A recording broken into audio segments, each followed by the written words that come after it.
Buenos días, ¿cómo están? Espero que bien. Ya estuve revisando la plataforma y las actividades con respecto a los mapas conceptuales, pues están muy bien. De verdad que los felicito. Algunas que otras, si obtuvieron menos de 100, fue porque le faltaban conectores, las palabras claves o las redirecciones de las flechitas. De resto, el contenido está excelente. Veo que se esmeraron en hacer esos mapas conceptuales y demás. Y pues eso me da mi satisfacción. Con respecto a los trabajos monográficos, solamente he corregido uno solo.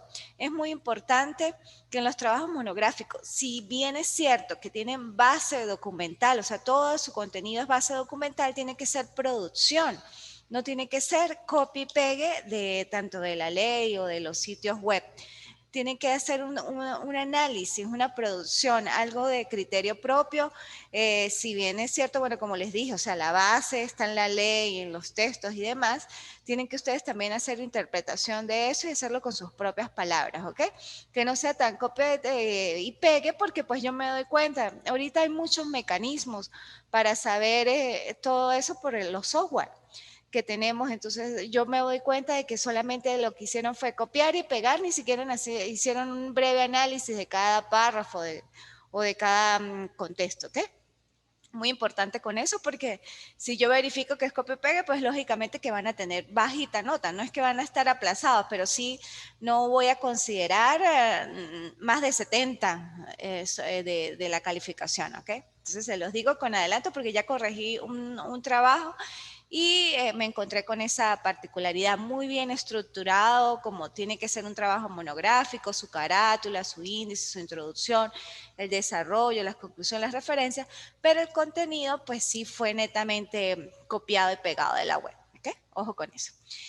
Bueno, la semana anterior vimos lo que fue parte de la evolución, la historia también, algunos principios, hablamos de la imputabilidad e inimputabilidad. Hoy vamos a continuar con los principios del sistema de justicia penal juvenil. En la oportunidad pasada vimos hasta el 527, que son las atribuciones, los integrantes del sistema de responsabilidad penal de adolescentes. Y hoy vamos a ver desde el 528 hasta más o menos 540 y algo, lo que nos alcance en estos 40 minutos de clase, ¿ok? Y bueno, a medida que lo vayamos explicando, pues seguramente iré a otros artículos, compararé con el Código Orgánico Procesal Penal y demás, ¿ok? En el artículo 528 habla de la responsabilidad netamente del adolescente y hace la especial diferencia entre la jurisdicción ordinaria y la jurisdicción de justicia penal juvenil. Indica que efectivamente el adolescente tiene que ser sancionado penalmente de acuerdo bueno, a su propia ley, a su jurisdicción especial y a la proporcionalidad del hecho punible cometido. Me permito leerlo. Dice, él o la adolescente que incurre en la comisión de hechos punibles responde por el hecho en la medida de su culpabilidad de forma diferenciada del adulto. La diferencia consiste en la jurisdicción especializada y en la sanción que se le impone.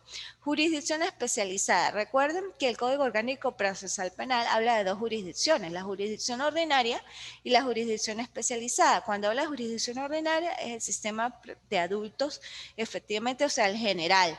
Y cuando hablamos de jurisdicción especializada, aquí entra el sistema de justicia penal juvenil, inclusive también los de violencia de género. Recuerden que los tribunales de violencia de género tienen su propio circuito, igual que el de justicia penal juvenil. Por eso habla de jurisdicción especializada, porque si bien es cierto, toma de acuerdo a sus normas de remisión, todo lo que es la base del Código Orgánico Procesal Penal como norma adjetiva penal, sin embargo tiene sus propias leyes, las especiales, por eso es especialidad, ahí tiene sus propias instituciones, su propia forma de sancionar, de adecuar conductas y demás, por eso es jurisdicción especializada. Cuando hablamos de jurisdicción siempre será penal, no necesariamente no tiene que ser penal, también puede ser jurisdicción civil, militar, inclusive. Jurisdicción, recuerden la palabra jurisdicción. Jurisdicción viene de dos palabras latinas o dos locuciones latinas, que es juris, derecho, y diction, que es dicción, dicción. No hay que confundirlo con competencia, son dos cosas totalmente diferentes. Jurisdicción es derecho y diction, decir. Entonces, ¿qué significaría esas dos palabras? Decir el derecho. ¿Quiénes tienen la potestad de decir el derecho? Los operadores de justicia, los jueces. Ellos tienen, por eso se dice, cuando emiten una decisión administrando justicia en nombre de la República Bolivariana, en este caso de Venezuela, y por autoridad de la ley decide. Por eso es jurisdicción, juris de derecho y dicción de decir el derecho, la facultad de decir el derecho. Muy diferente es competencia, que la competencia es el ámbito, el espacio, y hay competencia por la materia, por el territorio. No hay que confundir inclusive jurisdicción con territorio, no. Por decir, un juez tiene la potestad, un juez de adolescentes, vamos al caso específico, un juez de adolescentes es juez de primera instancia en toda la República Bolivariana de Venezuela. Su investidura es en todo a nivel nacional, a nivel territorial, a nivel nacional, porque es juez de la República y tiene la potestad de decir derecho, pero esa potestad de derecho específicamente va a estar delimitada en su radio de acción. En el caso, por decir, de aquí del Táchira, si es un juez de adolescentes del Táchira, solamente en el estado de Táchira. No tiene su potestad de decir derecho en Mérida ni en Caracas. ¿Por qué? Porque está nombrado para un circuito del estado de Táchira, pese a que es juez de la República y es de territorios unidos. Entonces, ¿qué lo enmarca? La competencia. Ahí sería competencia inclusive por la materia, por el territorio, por la materia, por su investidura, pero es porque fue nombrado en el estado Táchira, no es nombrado en el estado Mérida. Por decir, un juez de aquí no va a llegar al estado Mérida, a un tribunal de control, si es juez de control, a decir, bueno, no, yo voy a dictar hoy, voy a hacer las audiencias de hoy. No, porque si bien es cierto, tiene investidura, no está nombrado para ese cargo en ese circuito de Mérida, sino para el Estado. Tiene potestad de decir derecho, pero su potestad de decir derecho está delimitada por la competencia. ¿Ok? Ojo con eso. Y si hay jurisdicción penal, civil, militar, tributaria, inclusive, ¿ok? Entonces, jurisdicción no abarca todo, se va a diferenciar de eso, de la rama, inclusive de la especialidad. En este caso, la especialidad a la orden. La especialidad en cuanto al sistema de justicia penal juvenil, que es el que estamos el día de hoy, el que ustedes pues escogieron en el seminario, ¿ok? Ajá. Eso en cuanto a la jurisdicción especializada y en la sanción que se le impone. Recuerden también que en el sistema de justicia penal juvenil no podemos hablar de penas, ni penas corporales, nada de eso. Hablamos de sanciones. Un adolescente que es penalmente declarado responsable de sus actos, solamente se le imponen sanciones gravosas o sanciones menos gravosas. Las gravosas, pues la privación de libertad como excelencia, como sanción, y las no gravosas o las no privativas de libertad, que son, perdón, las otras que son libertad asistida, semilibertad, reglas de conducta, orientación verbal y educativa. Son ese tipo de sanciones que no son propiamente privativas de libertad, pero sí restringen la conducta del adolescente por haber cometido un hecho punible y por el cual fue sancionado. Por eso se llaman sanciones. No se le dice al adolescente fue penado. No, de hecho en las decisiones se indica, se declara penalmente responsable al adolescente fulanito de tal por la comisión del delito de tal y se le impone como sanción la medida de tal cosa. No se le dice, se le impone como pena, cosa que en adultos sí sucede, se le impone como pena la prisión o 8 años de prisión o 20 años de presidio. ¿Ok? Eso también es lo que diferencia el artículo 528. En cuanto a la legalidad y lesividad, el artículo 529 indica, es necesario que ustedes tengan a la mano pues su ley para que vayan conmigo a la par, ¿no? Dice, ningún adolescente puede ser procesado o procesada ni sancionado o sancionado por acto de omisión al tiempo de su ocurrencia, que no esté previamente definido en la ley penal, de manera expresa e inequívoca, como delito o falta. Tampoco puede ser objeto de sanción si su conducta está justificada o no lesiona o pone en peligro un bien jurídico tutelado. El o la adolescente declarado o declarada responsable de un hecho punible solo puede ser sancionado con medidas que estén previstas en esta ley. Las medidas se deben cumplir conforme a las reglas establecidas en esta ley. Bueno, legalidad y lesividad, eso abarca el principio de legalidad, el artículo 49 de la Constitución. Igual, o sea, al igual que el adulto, el adolescente lo ampara esto. Si un adolescente comete un hecho o sí, una actuación, pero no está comprendida en la ley como delito falta, lógicamente, pues no puede ser sancionado y declarado penalmente responsable de sus actos porque afectaría el principio de legalidad. Eso es igual en el adulto, todo lo que no esté comprendido dentro de las leyes sustantivas, o en este caso, bueno, la ley sustantiva por excelencia, el Código Penal, o las leyes especiales que definen conductas y las relacionan con tipos penales, si no está contemplado ninguno de esos, pues lógicamente no puede ser declarado responsable de sus actos. Sin embargo, casi todas las actuaciones del ser humano como tal encuadran en un hecho punible.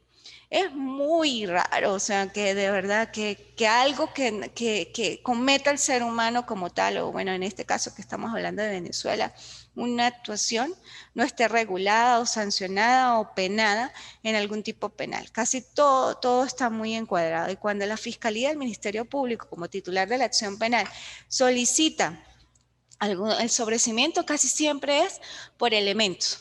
La mayoría de los sobrecimientos que ustedes van a conseguir van a decir porque no tiene suficientes elementos de convicción para solicitar la responsabilidad penal del presunto autor.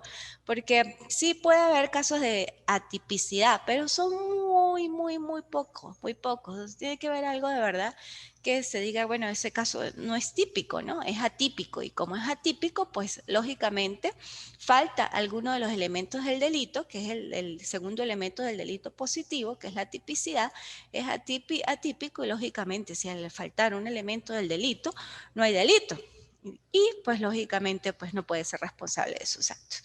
Pero como les dije, casi todo está encuadrado. Si bien es cierto también en materia de adolescentes, todos los tipos penales de adultos los comprende también para adolescentes. Lo único que, supongamos, un adolescente que comete un homicidio no va a ser sancionado por el artículo 405 en cuanto a la pena. ¿Okay? Sino solo en cuanto al tipo, cuando dice el que intencionalmente haya dado muerte a otra persona, porque ese es el verbo rector del artículo 405, homicidio intencional simple. Eso es lo que va a abarcar al adolescente, pero no la otra parte de ese artículo. Será penado con prisión, creo que de 10 a 15 años, no recuerdo cuánto es el tiempo, pero esa parte sí será penado, no se le aplica al adolescente, se le aplica lo primero, el que intencionalmente haya dado muerte a otro. ¿Y qué comprende ahí? La intención, que efectivamente cercenó la vida de alguien, el bien jurídico protegido que es la vida, y eso porque es homicidio intencional simple, que es de sujeto activo indiferente y sujeto pasivo también indiferente porque es homicidio intencional simple. ¿Okay? Ojo con eso también. Seguimos con el artículo 530, que es la legalidad del procedimiento. Indica, para determinar la responsabilidad de un adolescente en un hecho punible y la aplicación de la sanción que corresponde, se debe seguir el procedimiento previsto en esta ley. Precisamente, o sea, la Ley Orgánica para la Protección de Niño, Niña y Adolescente, pues tiene su propio sistema, su propia forma de regular lo que es el proceso penal de adolescentes. De regularlo en cuanto a las instituciones, lo que hablábamos, las sanciones, bueno, ya en la próxima clase vamos a hablar de la flagrancia y demás, hoy la vamos a tocar, en cuanto a la flagrancia, en la fase preparatoria, en la fase intermedia, la audiencia preliminar, que tiene sus propias características en cuanto al acto, la fase de juicio y lógicamente que la fase de ejecución es totalmente diferente a la fase de adultos. Por eso se dice que se debe regir por esta ley. Sin embargo, lo que es la parte procedimental, muchas cosas que la ley aquí no tiene, lo que es la parte de las pruebas, los allanamientos, todas las actas, la sentencia, todas esas que la mayoría de las normas procesales como tal, se toman del Código Orgánico Procesal Penal. Y eso lo vamos a ver ahorita en el artículo 537 por las llamadas normas de remisión. Pero en sí, las instituciones como tal se toman es de la Ley Orgánica para la Protección del Niño, Niña y Adolescente. Por lo menos yo parto, ¿no?, del criterio. No sé qué piensan ustedes. Ahorita, antes de que finalice la clase, me gustaría escucharlos en cuanto a qué consideran, si de verdad debería existir un código de adolescencia, un código del niño y de la adolescencia que regule, así como el Código Orgánico Procesal Penal, que exista un código procesal penal, pero de la adolescencia. ¿Por qué? Porque inclusive con la ley como tal, si ustedes se han dado cuenta, la LON, Ley Orgánica para la Protección del Niño y Niña del Adolescente, abarca dos sistemas: el sistema de protección, que lo hablábamos en la clase pasada, y el sistema de responsabilidad penal de adolescentes. Muchas veces del sistema de responsabilidad penal de adolescentes a veces parece ser olvidado, porque le toma mucho especial atención al sistema de protección, al área civil. Lógicamente que tiene mucha importancia, por lo que hablábamos inclusive en las clases pasadas de los factores. ¿Cuáles son los factores que originan que un adolescente cometa hechos delictivos? Familia, desestructuración, viven solos, no tienen padre, madre, y lógicamente que el Estado tiene que adoptarlos y tomarlos y regular a esos niños y protegerlos, ¿verdad? Y eso pues abarca el sistema de protección. Pero el sistema de responsabilidad penal, si ven, son pocos artículos, del 526 al 640 y algo. El sistema de protección abarca de todo. Si bien es cierto también, bueno, el sistema de responsabilidad abarca algunos artículos, como son los derechos y los deberes de los niños, niñas y adolescentes, sobre todo el artículo 8, el interés superior del niño. Pero esto debería, para mí, ¿no?, en mi humilde criterio, estar de verdad dividido. O sea, que tenga un sistema de responsabilidad penal de adolescentes diferente al sistema de protección, y no está inclusive dentro de la misma ley, porque la ley, inclusive en la cotidianidad, muchas veces las personas no entienden eso. Cuando uno dice, es juez de responsabilidad penal de adolescentes, juez de menores. No, nosotros no somos juez de menores. Eso es al área de protección. Nosotros somos jueces penales, pero en materia de adolescentes. Regulación de conducta por hechos punibles. Esto debería estar totalmente, o sea, apartado, y que tome pues especial consideración tanto las instituciones y demás, porque muchas veces también hay organismos como la UNICEF y demás que aportan de verdad al sistema de niños, niñas y adolescentes, pero casi siempre aporta a protección.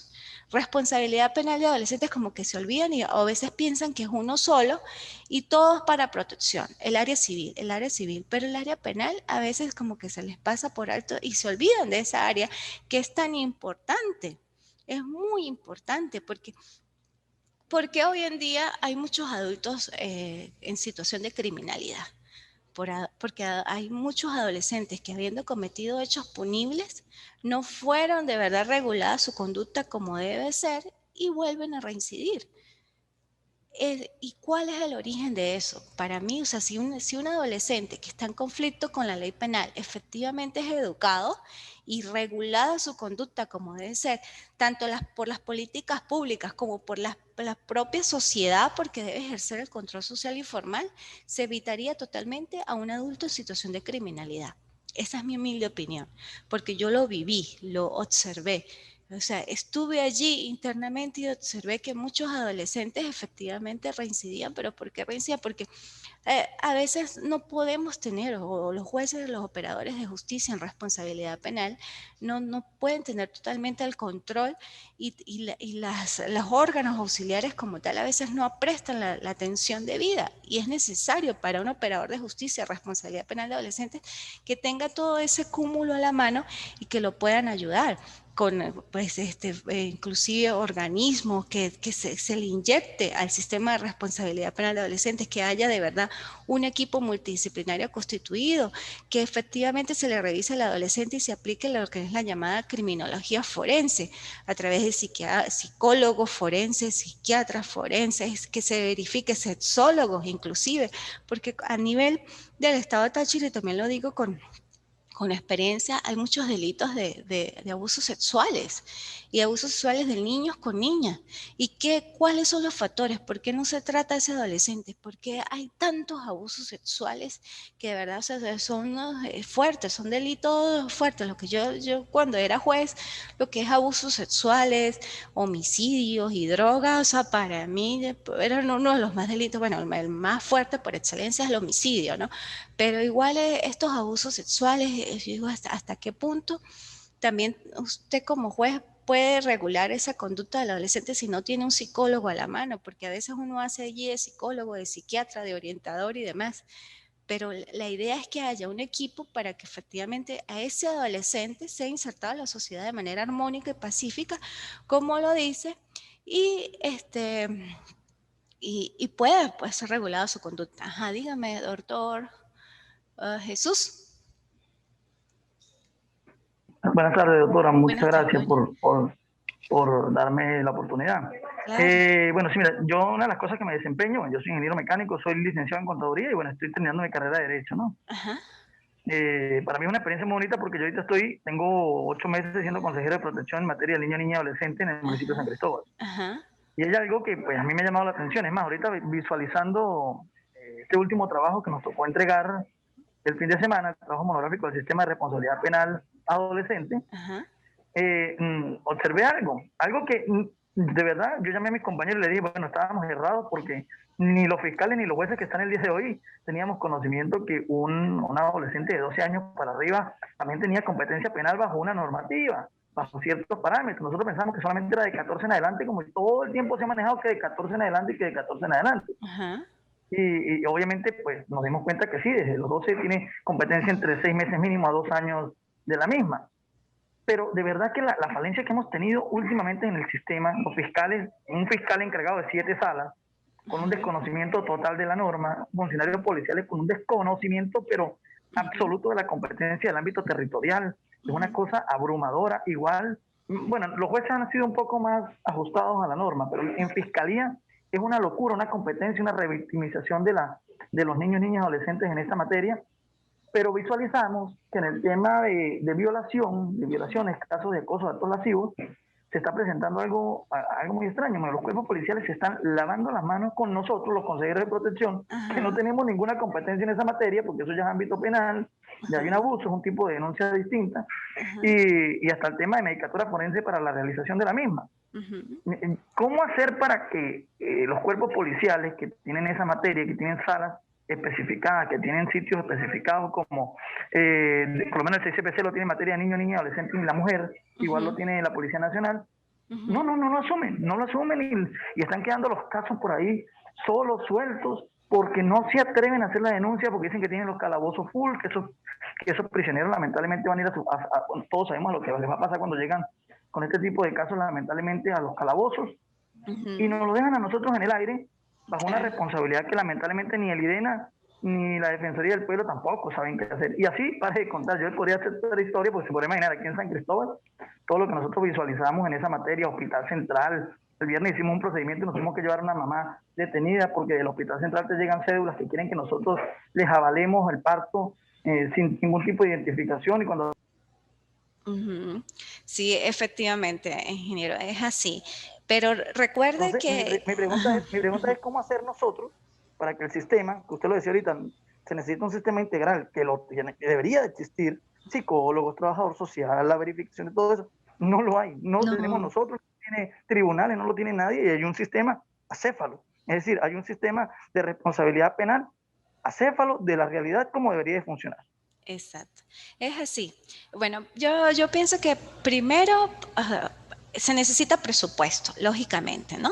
O sea, que el Estado le inyecte, como le dije, al sistema de responsabilidad penal de adolescentes, así como le ha inyectado a otras materias, por lo menos violencia de género, ellos sí tienen el equipo constituido. Si violencia de género prácticamente lo tiene constituido, ¿por qué no constituirlo responsabilidad penal, no?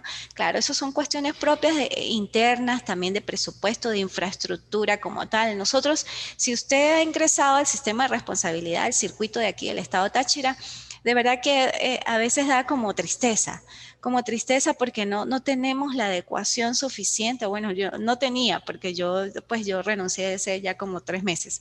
El espacio para tratar al adolescente, sí hay un mini calabozo y pues se mantiene limpio y demás, pero como tal el equipo no existe, solamente poseemos 2 trabajadoras sociales y una asistente de trabajo social. Hay una médico integral, pero es una médico pues, o sea, allí pues casi va lo poco, pero no hay, como te digo, la infraestructura. Y la ley es muy bonita, la ley inclusive, si yo te digo, si de verdad la dividimos y hacemos un código aparte, o sea, la ley es eficiente, pero para que sea eficaz, hay que instruir, o sea, que efectivamente se cumpla lo que dice la ley, porque la ley inclusive habla de, bueno, sí, tribunales especializados, tenemos tribunales especializados, un equipo multidisciplinario, tenemos el equipo, pero no está conformado completamente. Dice, órganos auxiliares de justicia especializados, están los órganos, pero no hay la especialización, o sea, efectivamente que ese funcionario se capacite para tratar los procesos penales de adolescentes como tal. Inclusive a veces yo creo que les da miedo la ley. Ay, no, es un menor, eso no, como que es feo, como que le tienen como que cierto punto, no sé, como miedo, como se resisten al contacto con el adolescente. Igualmente, lo que usted dice también, o sea, es cierto en cuanto a las medidas de protección. Recuerde, no sé si entendí mal, doctor, allí en cuanto a la imputabilidad e inimputabilidad. Recuerde que es imputable desde los 14 a los 18, es inimputable menos de 14, porque menos de 14 se le aplican solamente medidas de protección. Ahí entendí algo como que usted hizo una graduación en cuanto a que si el adolescente menos de 14 podía ser sancionado penalmente por un término. ¿Me puede volver a repetir eso? Y ya atiendo a Miriam. A Jesús, ingeniero. Sí, usted sabe, sí, doctora, precisamente estoy buscando aquí nuevamente el artículo, no me acuerdo si era el 650, que hablaba de los tipos de casos que podían ser. Si quiere, denme un segundito, se lo voy a buscar porque lo leí y me llamó muchísimo la atención, porque obviamente decía eso, que podían ser imputados. Revisa para ver si Denme es un que segundito, ya sí, le voy a ok. decir Está bien. exactamente. Mientras tanto, Ujú. yo estoy atendiendo a Miriam. Miriam, ¿qué exactamente qué es lo que me dice? Ya va para abrir el chat. Ajá, es muy cierto. Yo puedo observarlo en donde vivo aquí. Se destacaba la protección que le brinda la ley al adolescente y que por motivo tal. Entonces hay que dejarle pasar ciertas conductas, lo que luego, como usted lo que está diciendo, va a afectar la formación y llegar a ser un adulto que constantemente tiene una conducta indisciplinaria con faltas graves. Sí, efectivamente, Miriam, es así. También hay algo que tienen que tener presente.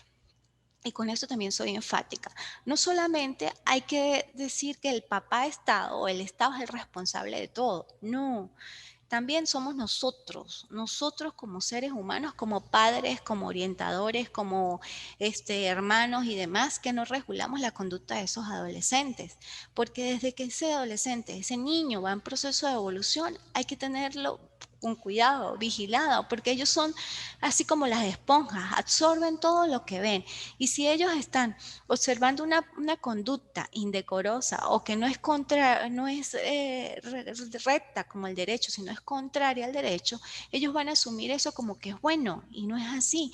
¿Cuántas veces nos llega un niño a la casa con un lapicero o algo que no es de él y la mamá o el papá, en vez de decirle, mira, regresa eso, más bien lo vanagloria? Ay, mi hijo es muy vivo porque se trajo un lapicero nuevo.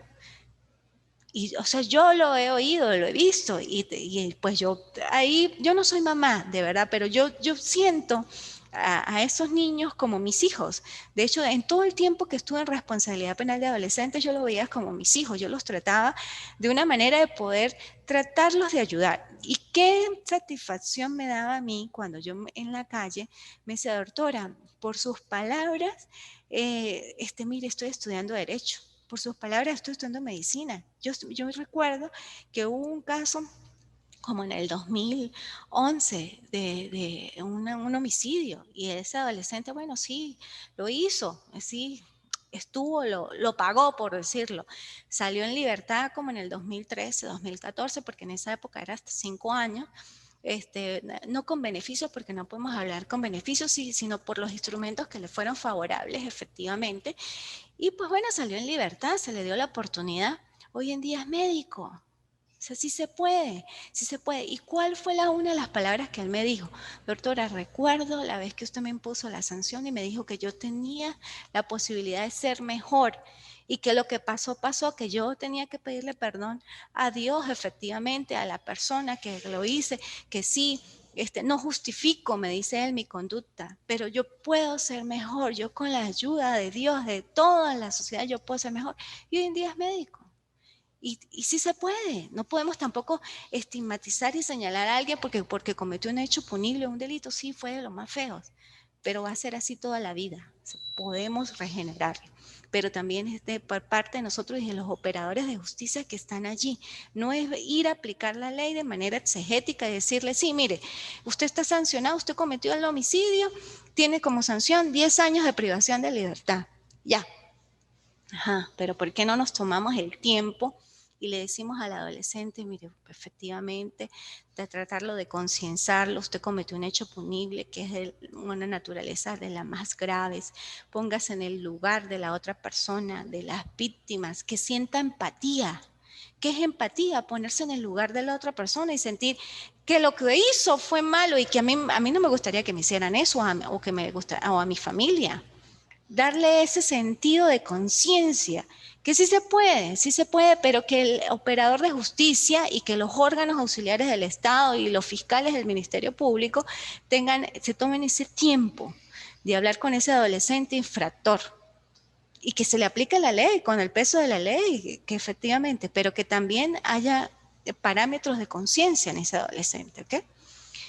Ajá, Jesús cuando lo encuentre me avisa y me vuelve a levantar la mano y, y hablamos con respecto a eso, porque sí necesito aclarar eso con respecto a las medidas de protección, porque las medidas de protección no son coercitivas. Las medidas de protección son impuestas por ustedes, los consejeros de protección, pero efectivamente ustedes ni siquiera tienen el poder de poder coaccionar al adolescente para el cumplimiento de las mismas. Lo que pueden hacer es decirle a través de instaurarlo psicológicamente que debe cumplirlas, pero ustedes no tienen como tal el poder de poderlos, o sea, me valga la redundancia, de coaccionarlos al cumplimiento de esa sanción. Ajá. El 531, en la edad para la aplicación según los sujetos.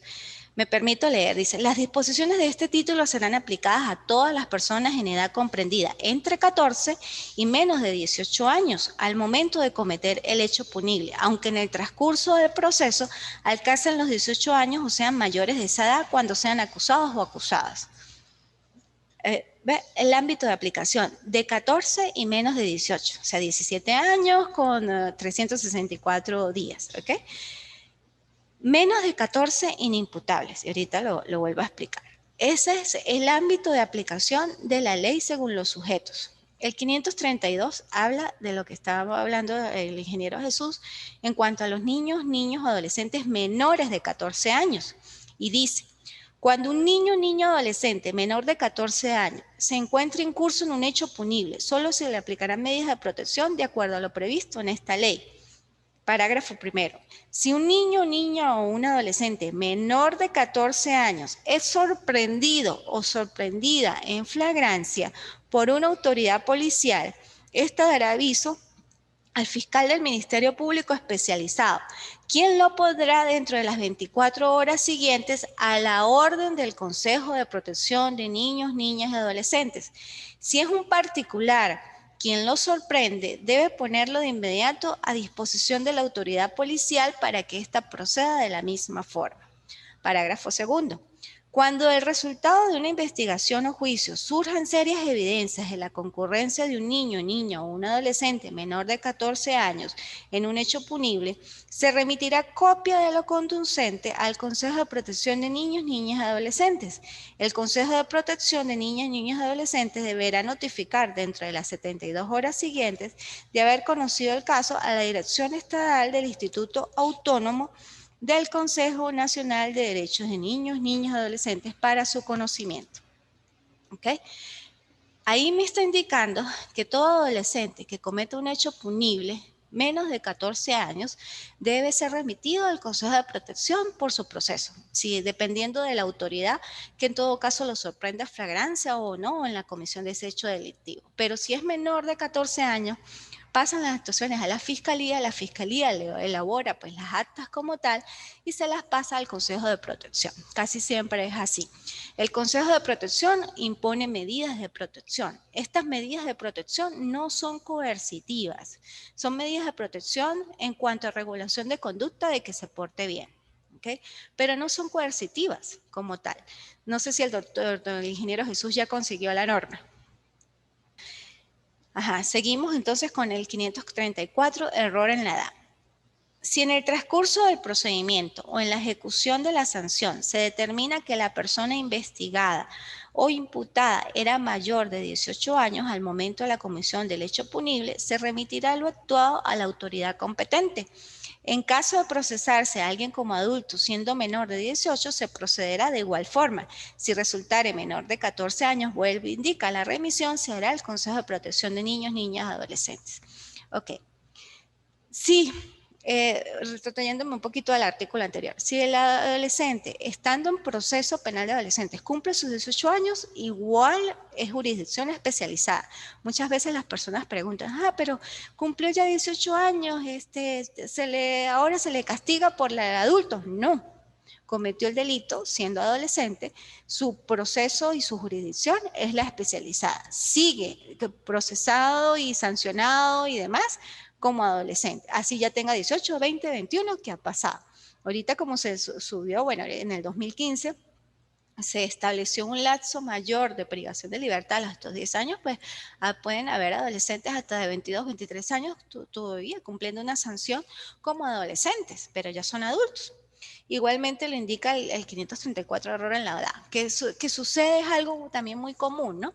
Muchas veces cuando cometen hechos delictivos entre varios, puede ser que por su fisonomía uno de ellos pareciera ser adolescente.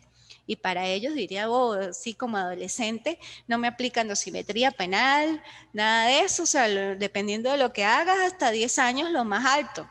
Mientras que como adultos puedo llegar hasta 30, 20, 15, porque me aplican dosimetría penal, hay concurrencia ideal y real delitos que aquí no hay en adolescentes.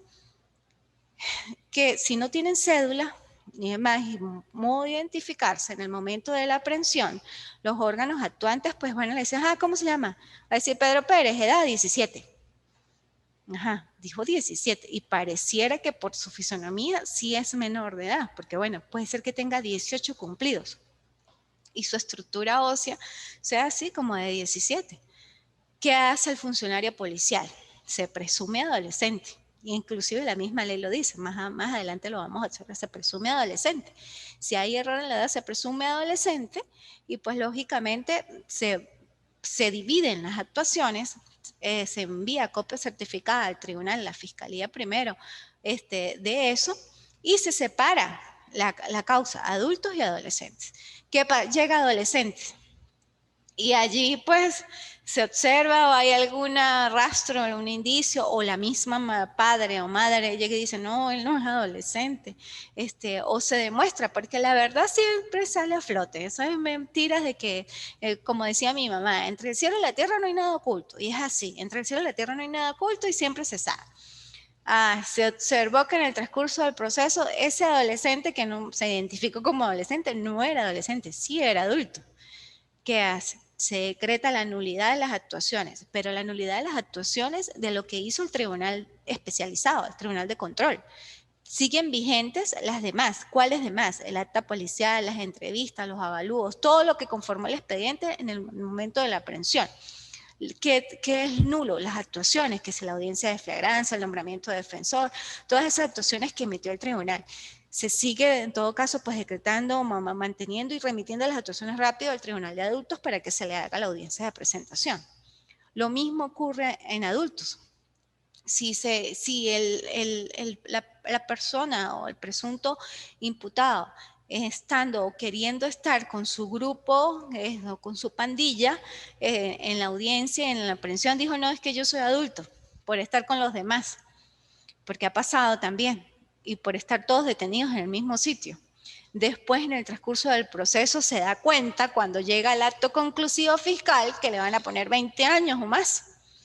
Y dice, oye, no, y dice, no, pide hablar o a través de su defensor y demás, no, es que yo soy adolescente. ¿Qué hace el Tribunal de Adultos? Decreta la nulidad del actuado, declina competencia y remite copias certificadas de las actuaciones al Tribunal de Adolescentes, y el Tribunal de Adolescentes a su vez pasa a la Fiscalía para que rapidito se haga la audiencia, se hace la audiencia de presentación y casi siempre se le pone pues una detención, ¿no? Para asegurar su comparecencia, dependiendo de, casi siempre esos punibles son que si robos agravados, homicidios y demás, y pues son delitos que merecen como sanción la privación de libertad y se dejan detenidos. Pero sí sucede en práctica forense y en ambos sentidos, tanto en adultos como en adolescentes, ¿ok? El ingeniero Jesús consiguió el artículo. Jesús no lo ha conseguido. Sí, doctora, sí lo conseguí. ¿Sí? Pero creo que lo que sucede es que verifico ahorita con la alumna que la tengo aquí en la mano, en físico, y verifico que, sí, aquí establece muy claro, ¿verdad?, que es de a partir de los 14 años. ¿Qué sucede, por ejemplo? Que era donde iba mi pregunta, a lo mejor no me pude explicar bien con la misma, ¿no? ¿Qué sucede, por lo menos, con un caso de acto lascivo? ¿Aló? Que uno que trata de hacer trabajo psicológico, trata de hacer trabajo de psiquiatría forense, uno hace toda esa parte de la misma y todo el tratamiento. Una familia de escasos recursos y no hay una sola entidad que pueda brindarle el respaldo para tratar a ese adolescente, porque ¿qué sucede? Él no le cabe la ley para poderlo imputar por ningún delito porque es menor de 14 años. No hay cuerpos en ninguno, no tiene la IDENA tiene una sola psicólogo, el Consejo de Protección nos estaba contribuyendo a través de organismos internacionales, nos quedamos también sin el mismo. Intramujer tiene algunos, pero entonces son pagos a través de una ONG y se presentó un inconveniente con los tribunales, y entonces nos dijeron que no podíamos trabajar con ellos. Ok, no hay forma. ¿Qué pasa con ese adolescente? ¿Qué hacemos con ese adolescente? ¿A dónde nos lo llevamos? O como decimos nosotros, nos lo llevamos para la casa, es lo único que nos queda. Sí, claro, doctor. Eso en la anterior ley, antes de la reforma del 2015, sí había pues la regulación porque era declarado penalmente responsable, de 12 a 14, y había graduación de, 12 a 14 de lo que tú era dices. de 6 meses Exacto, hasta 2 años. Pero eso era la ley anterior. Con la reforma del 2015 ya eso no, es inimputable. Por eso te digo, ustedes no tienen manera. Y lo considero, porque ustedes se quedan como de brazos atados. Ustedes no tienen manera ni siquiera de coaccionar al adolescente diciéndole, mire, si usted no cumple estas medidas de protección, lo vamos a meter preso. Se lo pueden decir. No, uno le mete un susto, ¿sí me entiendes? Le dice, bueno, mire, ya le queda nada, si siga con esa andanza y verá lo que le viene. Es lo único, porque... Exacto, psicoterror le llamo yo. Los niños de los semáforos, lo que nos está pasando, los niños de los semáforos que limpian, eso es un procedimiento, cuando tú los vas a chequear, todos están fuera de la competencia territorial del ámbito territorial nuestro, pero ok, como hacen la actuación aquí, pues nos toca actuar. Nosotros hacemos el procedimiento, todos tienen 11, 12 años, 13 años, no podemos hacer absolutamente nada. Los papás están fuera del país. ¿Con quién viven? Viven solos. ¿Dónde viven? Donde les caiga la noche. Exacto. Uno los recoge para llevárselos a algún lado. Mariela te dice que no los acepta. La otra casa abrigo te dice que no tiene cama, que no tienen comida. Es decir, estamos atados. Pero a la hora, nosotros quedamos aquí atados a la posición de que si mañana nos imputa a alguien por la defensoría o un juez, tenga consideración de que nosotros no podemos hacer más, porque nosotros por dónde nos lo vamos a llevar, porque entonces es nosotros los que estamos violando la ley, porque no les estamos brindando lo que establece el artículo 32 de la LOMNA, que es el derecho a la integridad, a la seguridad de lo mismo, el crecimiento, resguardado. Nosotros no tenemos cómo brindarles eso, entonces lamentablemente terminó uno sufriendo y con una imputación posible el día de mañana si quisieran imputarlo a uno por el incumplimiento de la norma, pero es que a dónde lo llevamos si el sistema está tan vacío y tan desolado. Y uno entiende que así como estamos nosotros, están todos, lamentablemente. Exactamente, doctor. Y lo más grave del asunto es que estos niños son los vulnerables, los más propensos a cometer hechos delictivos. Van en esa vía, o sea, van en la carrera delictual. Van lógicamente a cometer hechos delictivos, porque cuántas veces, bueno, yo también lo he vivido, estoy en un semáforo y es que le dan a la ventana y se pegan contra la ventana. Inclusive yo una vez observé cuando un adolescente metió la mano y le sacó al señor no sé qué, y el señor arrancó porque también pues le dio susto. Pero esos son propensos a cometer hechos delictivos y lamentaron mucho, pues como usted dice, no tenemos los medios para poderlos regular. Pero lógicamente eso ya parte es de cuestiones de presupuesto, de casas, de verdad, que hayan casas consolidadas para este tipo de adolescentes de poderlos albergar y que bueno, tratar de evitar, porque uno bueno, de los módulos al final de este seminario es ética judicial, que es prevención antes que represión y que es aparte de lo que yo siempre he opinado también. Hay que prevenir antes que reprimir, no llegar a la represión de una vez, a que el sistema de justicia penal juvenil tenga que abarcar a ese adolescente, porque lógicamente va a llegar ese niño que de 12, de 13 años, que está limpiando parabrisas, que va a seguir, va a cometer hechos delictivos, va a empezar por consumo de drogas o por huele pega, y luego se va a un lado a tener que blindar con pandillas, con bandas, o individualmente va a hacer su proceso de carrera delictiva porque sabe que lo que tiene a la mano, porque no piensa más. O sea, no hay alguien quien lo regule su conducta y le diga, mire, esto es malo, tal, que le brinden apoyo. Y pues, lógicamente que va a ser propenso Bueno, a eso. doctora, justamente recordemos que el principio de la ley es la integridad, el interés superior del niño, primero que nada. Y pues obviamente la ley nos evita que nosotros estemos institucionalizando tanto a los niños, porque ese es el principio de la ley. Nosotros deberíamos hacer la reinserción familiar, reintegro familiar, no importa con los diferentes lazos familiares que tengan, ya sea con un abuelo. Y aquí en el Táchira lo estamos viviendo mucho porque obviamente todos los papás se fueron del país y dejaron a los chamos con quien primero les cayó. Pero es difícil porque muchísimas familias no los quieren recibir. Y resulta que acontece que las casas abrigos tampoco es un depósito de niños, donde nosotros podemos ir a llevar cuantos niños nos consigamos para allá, sino que tenemos que buscar la forma. Pero hoy, bueno, usted ya sabe cómo está el sistema, ni patrullas, ni vehículos, ni nada para que te acompañen, ni nada. Pero bueno, ahí vamos. Sí, Dios y la Virgen por delante. poco a poco, exacto. Y tratar con lo que usted tiene, pues tratar de ayudarlo, para que ese niño no, de verdad, no sea vulnerable en la comisión de hechos delictivos. Inclusive, bueno, yo también pienso, sí, tiene usted toda la razón, no hay que institucional, pero también hay que ser un poco más fuertes, pienso yo. Yo pienso que la ley debería de otra vez establecer el límite de 12 a 14 también imputables, hacer sí la proporcionalidad.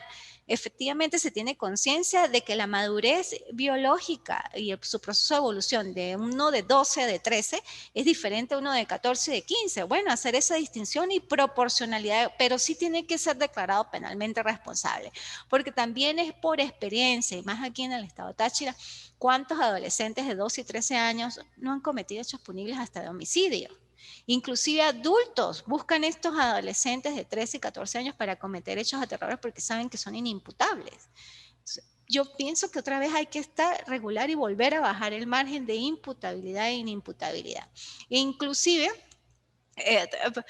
esto que me dirán, uy, no, pero no debería ser así. Yo hablo de la responsabilidad subsidiaria. Yo entiendo también que en materia penal, y estoy consciente de eso, que las responsabilidades penales son individualizadas. Eso no tiene discusión.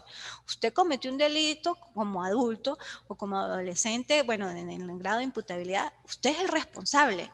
No es responsable su familia, ¿verdad? Nada por el estilo. Pero yo pienso que en cuanto a las medidas de protección, debe haber una responsabilidad subsidiaria que le duela a alguien el bolsillo. Por decir, si hay un padre o madre efectivamente con ese adolescente, que bueno, que se le pueda a través, o sea, un resarcimiento pecuniario para el Estado y que con esos fondos que se puedan rescatar de ese resarcimiento de responsabilidad subsidiaria que se le puede aplicar a ese padre o madre que dejó solo a su hijo con una tía, con un abuelo y demás, se le imponga a través de una multa, un mecanismo, esto yo pensándolo, ¿no? Y que esa parte pecuniaria que le va a doler vaya a un fondo de protección del niño adolescente, pero del sistema de responsabilidad penal y que lo pueda ahí. Entonces podemos hacer nosotros de verdad un equipo multidisciplinario constituido, unas casas especiales solamente para estos adolescentes que están vulnerables o propensos a cometer conductas peligrosas o comportamientos limítrofes con el delito. Es una manera de regular, pero lógicamente habría que volver a reformar la ley y bueno, y hacer muchas, que a veces también estamos atados de manos, ¿no? Porque dicen, no, pero es que la ley, sí, su basamento es internacional por las reglas de Beijing, la Convención del Niño, sí, sí, pero eso no me obsta para que como Estado y como interés superior del niño y adolescente yo pueda desmembrar y separar y poder tratar de adecuar las conductas de esos adolescentes y que de verdad sea capaz, de eficiente y eficaz de que ese adolescente no infrinja más la ley y que no se vuelva un adulto en situación de criminalidad. Porque como le digo, si acá todos, la mayoría de los adultos que están en nuestras cárceles es porque han sido adolescentes que han cometido hechos delictivos. Así de sencillo. Ahorita casi no se ve porque, bueno, por la misma situación en que no tenemos como el medio tecnológico, ¿no? Pero antes era muy fácil nosotros saber, llegaba por decir Pedro Pérez, adulto, sabíamos y le tenía, ese tiene una causa por adolescentes. ¿Qué hacíamos? Le revocábamos la medida rápido, lo privábamos también de libertad por adolescentes y lógicamente pues luego de los 6 meses ya ese expediente quedaba cerrado, pero ya por parte de adolescentes estaba totalmente su situación jurídica resuelta. Y resolvíamos prácticamente una situación que ya pasaba a jurisdicción ordinaria, pero ya como adolescente. Pero ahorita hay muchos casos que estando detenidos como adultos no podemos tener, bueno, ya los jueces no tienen conocimiento en cuanto a que si están o no están y bueno, sigue su proceso. Entonces lo que se hace es declarar en rebeldía. Y recuerden que en materia de adolescentes es muy fácil también prescribir, que eso lo vamos a ver en las clases anteriores, porque es mucho la prescripción de la sanción y la prescripción de la acción, que es más rápido que en adultos, de prescribir tanto la acción como la sanción en materia de adolescentes, ¿ok? Pero bueno, eso es como le dije, o sea, tampoco hay que decir que todo es la culpa de papá Estado. También nosotros como seres humanos y como controladores sociales, informales o formales, dependiendo de nuestro ámbito de acción, pues tenemos que aportar un grano de arena a niños y adolescentes que están en proceso de evolución y que necesitan, aunque sea una palabra de apoyo, para no volver a reincidir. Aunque sea eso, sembrarle como esa semilla, ese grado de conciencia y que lo tenga ahí latente. Aunque usted piense ahí, no, pero eso le va a salir por un oído y le entra por un oído y le va a salir por el otro. Aunque usted piense eso, no, hágalo. Hágalo, siémbrele la semilla de conciencia. Y puede ser que ese niño que ya está limpiando ahí no lo vuelva a hacer. Diga, no, ¿verdad? Voy a agarrar en mis tardes libres y así sea con un librito que consiga algo, leer. Yo sé que a veces es difícil inclusive ahorita comprar libros, pero pienso yo que deberían de tener los consejeros de protección a la mano, no sé, un folleto de libros, de un cuento, de algo y decirle, miren, en sus ratos libres, cuando tal, lea, porque la lectura es el oxígeno de la inteligencia y es una persona que va a estar pendiente, aunque sea se distrae leyendo algo con caricaturas, algo, pero que no esté en la calle, que no esté propenso tanto para cometer como para ser víctima, porque también puede ser víctima de hechos delictivos o que un carro lo atropelle y demás tantas cosas que le pueden suceder a nuestros niños o a esos adolescentes. ¿Okay? Bueno, seguimos con el 535, ya hablamos, el 536, según el lugar. Las disposiciones de este título se aplicarán a los adolescentes que cometan hechos punibles en el territorio de la República o fuera de él, según las reglas del Código Penal. Hasta ahora no he visto de verdad el primer caso de extradición en materia de adolescentes. O sea, nunca un estado de extradición activa o pasiva de que haya, no, o sea, casi siempre, bueno, porque es que los adolescentes pues también cometen hechos delictivos fuertes, muy fuertes, por lo menos homicidios, drogas y demás, pero así como algo que trascienda fronteras y demás, pues hasta ahora no he visto el primer caso de extradición, ¿no? No lo conozco. Si ustedes llegan a saber alguno que puede ser que a mí se me haya pasado y me lo quieren comentar en la próxima, pero hasta ahora yo no he visto el primer caso de extradición o no lo he conocido, ¿no? Y de hecho he hablado con los demás así colegas y me dicen, no, o sea, el primer caso de extradición, no. Sí se ha visto mucho en materia de protección, es los llamados restituciones internacionales, pero eso es otra cosa, eso es materia de protección. Pero por un adolescente que cometa hechos delictivos y que sea llamado y que sea traído, no he visto, no he conocido el primero. Si ustedes llegan a saber de alguno, sería interesante pues poderlo socializar, ¿no? El 537, interpretación y aplicación. Las disposiciones de este título deben interpretarse y aplicarse en armonía con sus principios rectores, los principios generales de la Constitución de la República Bolivariana de Venezuela, el derecho penal y procesal penal y los tratados internacionales consagrados a favor de la persona, y especialmente de los y las adolescentes. En todo lo que no se encuentre expresamente regulado en este título, deben aplicarse supletoriamente la legislación penal sustantiva y procesal, y en su defecto el Código de Procedimiento Civil. Estas son las llamadas normas de remisión, lo que yo hablaba en un principio, de que todo lo que no esté contemplado en la ley especial, pues nos vamos a las normas de remisión. ¿Cuáles normas de remisión? La principal, el Código Orgánico Procesal Penal como norma objetiva penal, ¿verdad?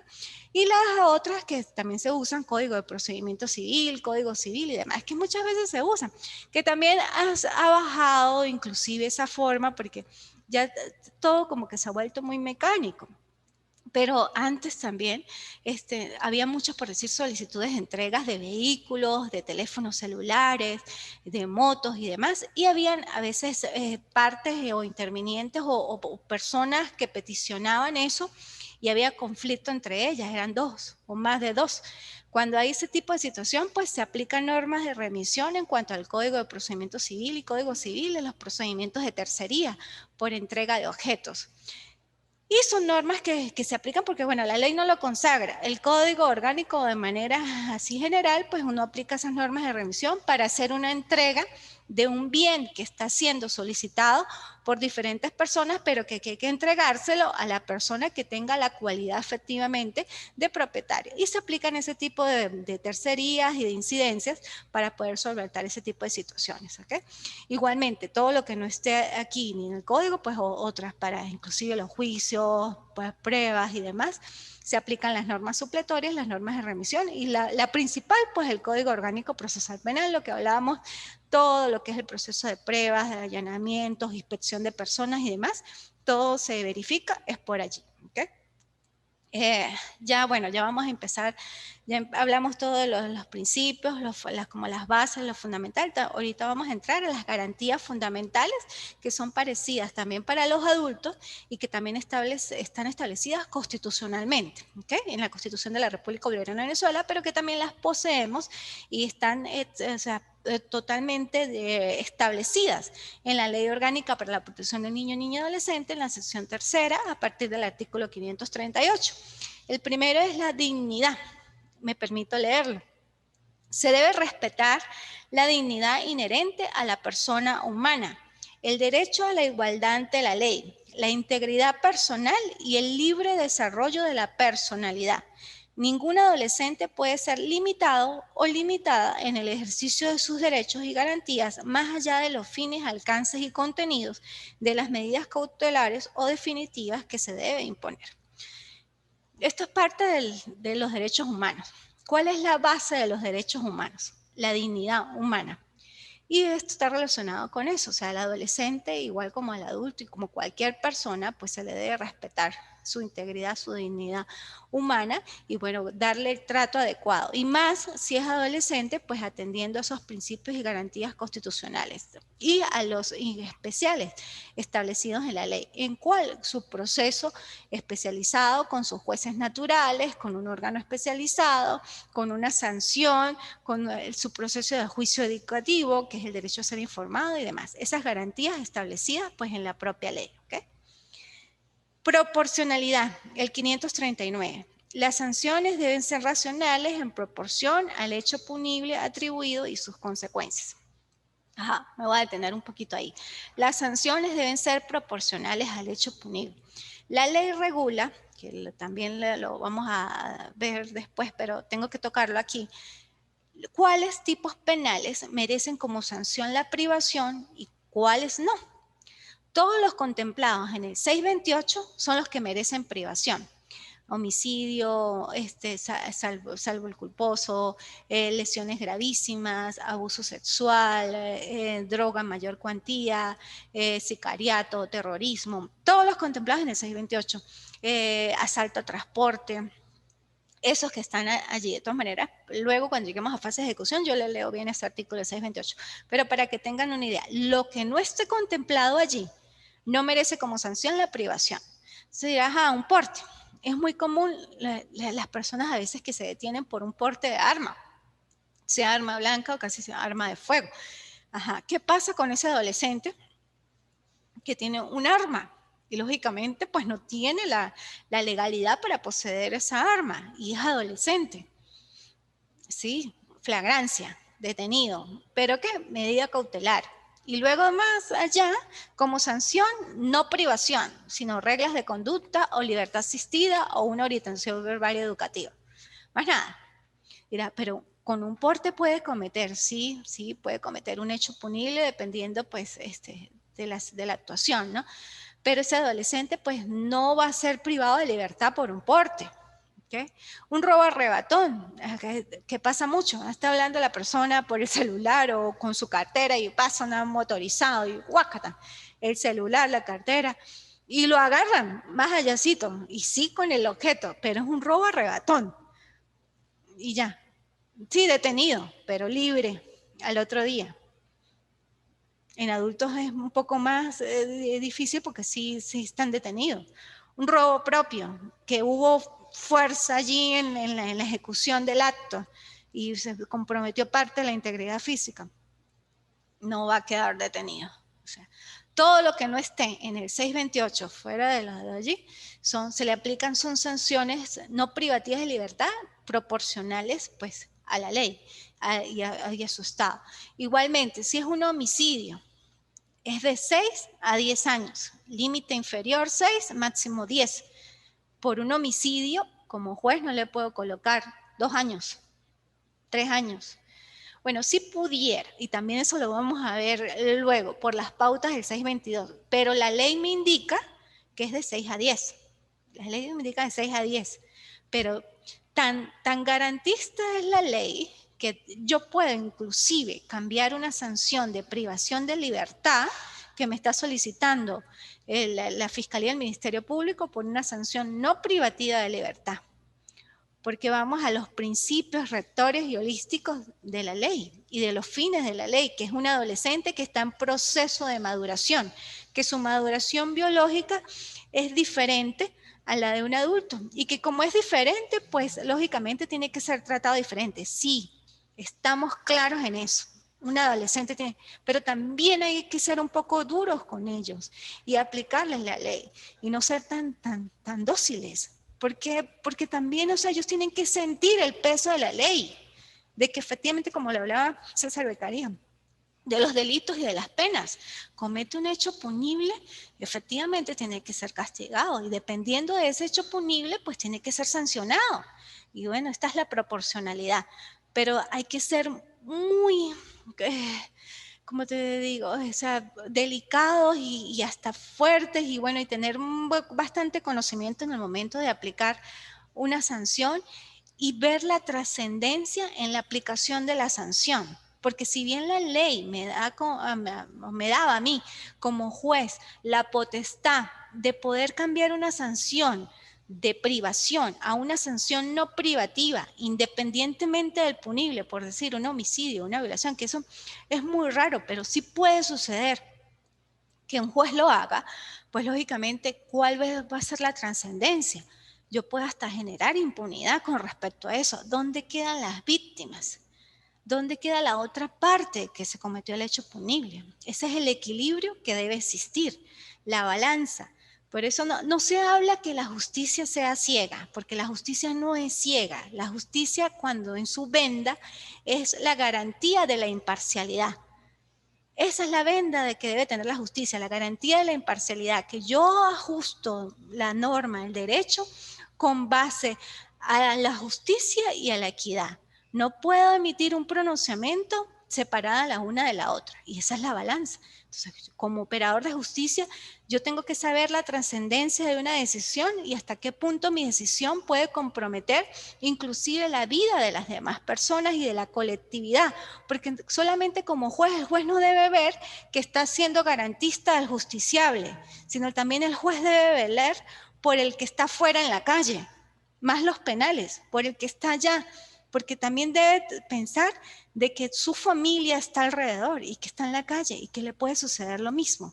Entonces, son dos salvaguardas. La salvaguarda del justiciable, porque se merece todos los derechos y garantías constitucionales, sea adolescente o sea adulto, pero también yo debo salvaguardar a la sociedad, a la comunidad que está en la calle, que está día a día trabajando por nuestro país. ¿Okay?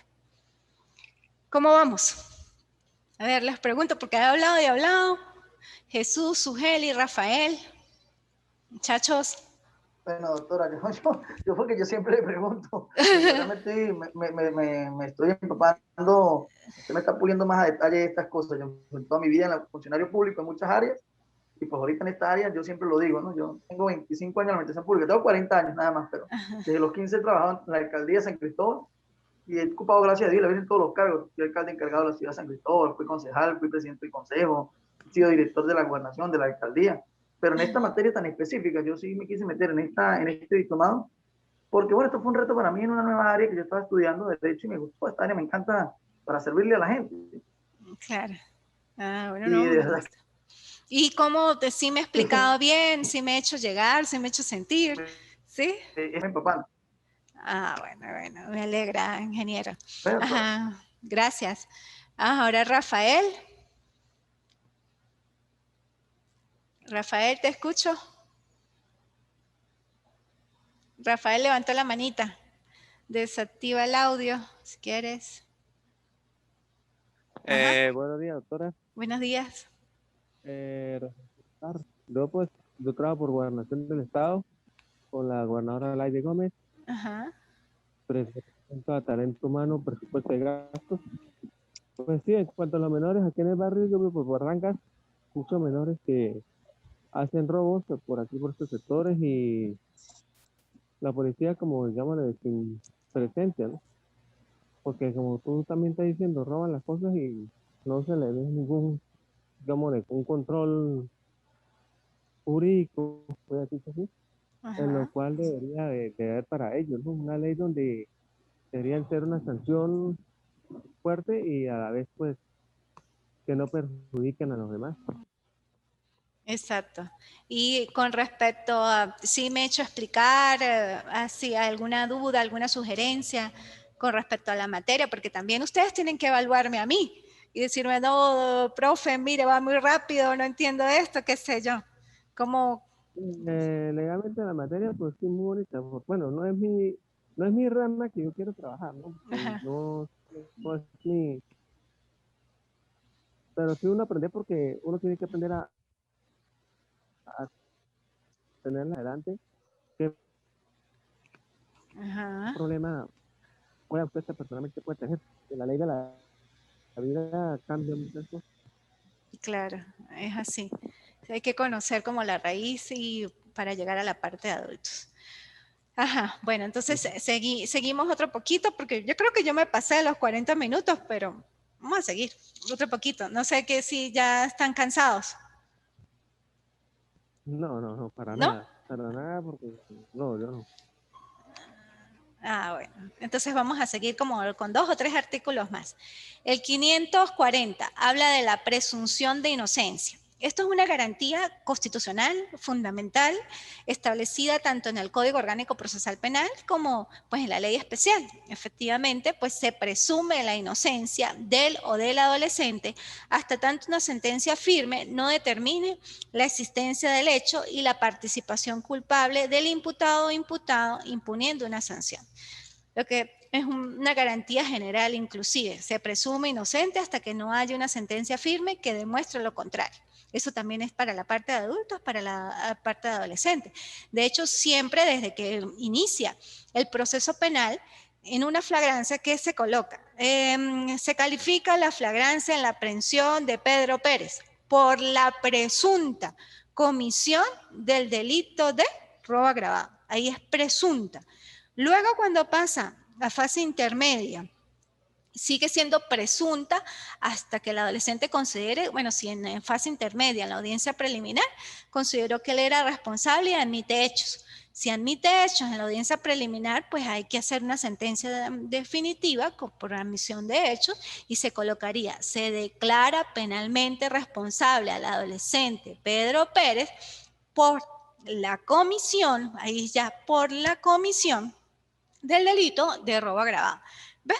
Cambia una palabra que es tan sencilla, presunta, de presunción, a que efectivamente cometió el hecho punible. Estos son inclusive técnicas de redacción que a veces escapan de los funcionarios, de los secretarios y demás, que a veces por hacer las cosas apuradas se admitió los hechos o en fase de juicio fue declarado penalmente responsable y le siguen dejando por copias y pegues por la presunta. No, por la comisión o de la comisión, porque ya su estado cambió. Fue declarado penalmente responsable, bien porque admitió hechos o bien porque fue efectivamente en una audiencia de juicio se verificó que efectivamente era culpable de los hechos punibles que fueron atribuidos en un primer momento por el Ministerio Público. Entonces ya cambia. Y eso son cosas tan pequeñas, pero tan importantes, inclusive en las decisiones, que las decisiones tienen que ser blindadas, pero bueno, eso es otra parte de otra materia. Pero para que ustedes sepan todo lo que abarca, o sea, el proceso, y más el proceso penal, que es tan complejo y tan delicado. ¿Okay? Ajá, 541, información. El o la adolescente investigado, investigada, detenido, detenida, debe ser informado o informada en un lenguaje claro, comprensible y de forma inmediata de los motivos de la investigación y de la autoridad responsable de la misma, del derecho a no incriminarse y a solicitar la presencia inmediata para su debida información de su padre, madre responsable, defensor público especializado, defensora pública especializada. Igualmente, o sea, como en los adultos, también pues tiene el derecho a ser informado de qué se le están acusando, de cuáles son los elementos que pueden comprometer su responsabilidad, de que por qué lo aprendieron, de asignarle un defensor público especializado si no tiene los medios para sufragar un defensor privado y demás. Es un proceso igual de información y es una garantía constitucional que le asiste a todas las personas que están incursas en la presunta comisión de un hecho punible. ¿Okay? Derecho a ser oída o oída. El adolescente, 542. El adolescente tiene derecho a ser oído o oída en la investigación, en el juicio y durante la ejecución de la sanción. Cada vez que debe oírse se le aplicará el precepto contenido en el artículo 449 de la Constitución y 550 de la presente ley cuando requiera de la asistencia de un intérprete. Igual, en todas las fases del proceso, el adolescente puede ser oído. Si él considera, ya pasó la fase preparatoria en su audiencia de flagrancia, pero está todavía en fase de investigación porque no se ha emitido un acto conclusivo, pues el adolescente a través de su defensor puede solicitar, pedir que se le sea nuevo oído y el juez lo llama y pues se le toma a través la declaración o lo que él quiera decir con respecto al proceso como tal, ¿no? Y se le impone el artículo 49, que es el precepto constitucional, que nos debe ser tomada su declaración sin ningún tipo de trato cruel, que es de manera arbitraria, sin coacción y demás. ¿Okay? Entonces, esa es la forma como debe ser oído en el proceso penal. El 543, juicio educativo. Él o la adolescente debe ser informado o informada de manera clara y precisa y educativa por el órgano investigador y el tribunal sobre el significado de cada una de las actuaciones procesales que se desarrollan en su presencia, del contenido de las razones legales y ético-sociales de las decisiones que se produzcan. Esto tiene que ver mucho con el 541, que es el derecho de información, si no le agregan juicio educativo. Yo le agregaría a este artículo, aparte de eso, que efectivamente el proceso de adolescentes tiene que ser educativo no solo por el derecho de información, sino educativo por todas las habilidades o técnicas o instrumentos que debe realizarse el adolescente que está en proceso y que efectivamente sí se cumple, pero que debe ser señalado aquí. El adolescente que desde el momento que está detenido, procesado y que está recluido en la entidad de atención, pues sí hay como los mecanismos, ¿no? Bueno, no está un equipo así conformadísimo, pero sí hay un psicólogo, hay una médico, hay un trabajador social, hay muchos cursos que se les ponen a hacer, como de manualidades, de panadería, de herrería, de criada de animalitos y demás. O sea, el adolescente ahí está bastante como ocupado y es el deber ser. Aparte de eso hay que como agregar la implementación de políticas dentro de las entidades y demás que coadyuven al adolescente en su sistema educativo y en el proceso de inserción a la sociedad con un proyecto de vida y con condiciones y habilidades, porque esa es la idea, que el adolescente que está detenido en una entidad salga con habilidades y que pueda desarrollarlas en la sociedad. ¿Cuáles habilidades? Por lo menos a mí me encanta cuando ellos hacen cursos de panadería, porque de verdad saben y salen sabiendo hacer pan y pueden trabajar de ayudantes en panaderías y demás. Esas cosas que son necesarias y son buenas y en eso sí se dan para que, puede ser que ahorita haya bajado un poco, pero sí se dan y son eficientes y eficaces para los adolescentes porque están totalmente ocupados. Bueno, desde el 2011 ya no existen motines. Recuerden que el último de los motines fue como en junio del 2011, yo estaba recién juez de ejecución. Nos hicieron rotación de jueces y en esa oportunidad pasé para juez de ejecución y fueron los motines más terribles que existieron en esa oportunidad, los viví yo. O sea, y fueron fuertes. Yo prácticamente no dormía ningún día porque, o sea, en las noches porque sonaba el teléfono y era el director de la entidad, doctora Mutín, doctora Mutín, doctora Mutín. Tenía que trasladarme con la Brigada de Orden Público, o sea, hacer fuerza con ellos, o sea, tantas veces que me expuse, ingresé y demás para poder evitar, o sea, más muertes o algo así. Gracias a Dios eso ya pasó. Ya eso es algo bueno que se ha implementado. Ahí de verdad que el sistema penitenciario actuó bien porque ya no hay más motines en las entidades. Bueno, en lo que respecta aquí en el estado Táchira, desde el 2011, desde que efectivamente se aplicó técnicas de orden cerrado en esas instituciones, han funcionado y han sido eficientes y efectivas porque los adolescentes están controlados. No hay esos motines tan terribles donde quemaban prácticamente toda la institución, quemaban sus propias camas y demás. Ya gracias a Dios eso no existe, porque es una forma de tenerlos ocupados. Durante el día a ellos están en actividades constantes. Si no están en huerto, en panadería, están leyendo, están estudiando, hay liceo, hay universidad, y pues lógicamente el adolescente está totalmente ocupado, que llega la noche y llega prácticamente a descansar y desde las 5 de la mañana los levantan a hacer ejercicio y física y demás y orden cerrado y pues llega un momento que en la noche pues ya no piensa porque están agotados. Entonces, y eso es bueno para que el adolescente esté ocupado, no se ponga a pensar cosas y no haga cosas que no debe hacer dentro de esos recintos carcelarios. Defensa. La defensa es inviolable, el 544, desde el inicio de la investigación hasta el cumplimiento de la sanción impuesta. A falta de abogado, defensor privado, abogada, defensora privada, el adolescente debe tener la asistencia de un defensor público especializado, defensora pública especializada. Lo que hablábamos, el derecho a la defensa, y vamos a dejarlo hasta el 545 que habla de la confidencialidad. Se prohíbe la publicación de datos de la investigación o del juicio que directamente o indirectamente posibiliten identificar al adolescente. Se dejan a salvo las afirmaciones estadísticas o el traslado de pruebas. Efectivamente, los procesos de adolescentes son confidenciales. Inclusive, hay muchos organismos que a veces piden información y los jueces tienen que ser cautelosos en el momento de dar información porque la confidencialidad es muy importante en materia de justicia penal juvenil. Yo no puedo someter al escarnio público a un adolescente que tiene un proceso penal.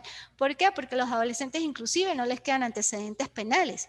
Y sobre eso de que no le quedan antecedentes penales, yo no puedo emitir un oficio a un organismo que me está pidiendo información sobre X cosa de un adolescente que puede tener una causa penal, pero que yo después en adelante le puedo dañar su vida futura. Entonces hay que ser muy cuidadosos con eso. Y cuando hay entre tribunales, sí se hay traslado de pruebas, se emite información y demás, pero es por traslado de pruebas y los procesos quedan allí. Pero la confidencialidad es parte y es una garantía fundamental del sistema de justicia penal juvenil venezolano. Bueno, hasta aquí el día de hoy. La próxima clase seguimos con las garantías fundamentales y ya vamos a entrar a las fases del proceso como tal. Vamos a ver fase preparatoria hasta lo que lleguemos a fase intermedia y empezar a hacer las comparaciones entre ordinario y adulto. Bueno, que las he hecho así igual, pero un poquito más afianzadas en esa oportunidad. ¿Okay? Gracias y feliz día. Que estén bien.